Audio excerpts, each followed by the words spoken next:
Friends, మన ఆంధ్రప్రదేశ్‌లో Guntur district దగ్గర ఒక పెద్ద చెరువు ఉంది. అది అమరావతి చెరువు. ఈ చెరువు గురించి చాలామంది చెప్పిన ఒక రహస్యం ఇప్పటికీ మిస్టరీగా ఉంది.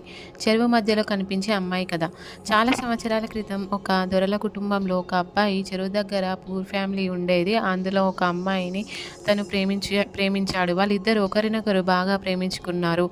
సో, కానీ సమాజం వీళ్ళని ఒప్పుకోలేదు. ఒక రాత్రి ఇద్దరు చెరువు దగ్గర పారిపోదామని అనుకుంటారు. కానీ గ్రామ ప్రజలు వాళ్ళని పట్టుకొని అమ్మాయిని చెరువులో పడేసి చంపేస్తారు. అప్పటినుంచి ఆ అమ్మాయి ఆత్మ చెరువు దగ్గర నిల్చుని వచ్చేపోయే విలేజర్స్తో మాట్లాడుతూ ఉంటుంది అని చెప్తారు. శరదృతువులో పూర్ణిమ రాత్రి సమయంలో చెరువు మధ్యలో ఒక అమ్మాయి నిలబడి కనిపిస్తుందని కొంతమంది అనుభవించినట్టు చెప్తారు. ఆమె మాట్లాడినట్టు కూడా చెప్తారు. కొన్ని కెమెరాస్లో రికార్డ్ చేయడానికి ట్రై చేశారు, కానీ బ్లర్ లైట్ తప్ప ఏమీ క్యాప్చర్ కాలేదు. లోకల్ వాళ్ళు చెప్పుకునే మాట ఏంటంటే, అమ్మాయి కనిపించిన సంవత్సరంలో గ్రామంలో వర్షాలు సరిగ్గా పడతాయి.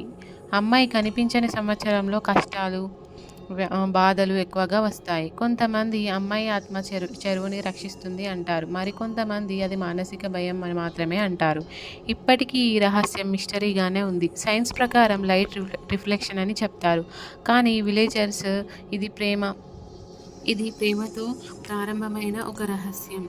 ఇప్పటికీ ఇది నమ్ముతూనే ఉంటారు. ఇది నిజంగానే ఒక ఆత్మకథనా, లేక మనసులో కల్పించిన జానపదకేనా? ఏమనుకుంటారు? మీకు తెలిస్తే కమెంట్ చేయండి.